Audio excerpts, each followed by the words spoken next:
விழுப்புரம் மாவட்டம் முழுவதும் தென்பெண்ணை கரையோரம் பகுதிகளில் ஆற்றில் மணல் அள்ளுவதாக விழுப்புரம் மாவட்ட காவல் கண்காணிப்பு அலுவலகத்திற்கு ரகசிய தகவல் கிடைத்தது.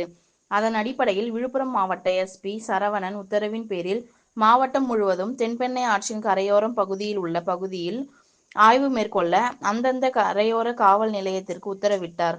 அதன் அடிப்படையில் திருவெண்ணைநல்லூர் காவல் நிலையத்திற்கு உட்பட்ட மலட்டாற்றில் திருவெண்ணைநல்லூர் காவல் ஆய்வாளர் அழகிரி, உதவி ஆய்வாளர் அன்பழகன் மற்றும் காவலர்கள் தலைமையில் திருவெண்ணைநல்லூர் கள்ளுக்கடை மூலை பகுதியில் தீவிர வாகன தணிக்கையில் ஈடுபட்டனர்.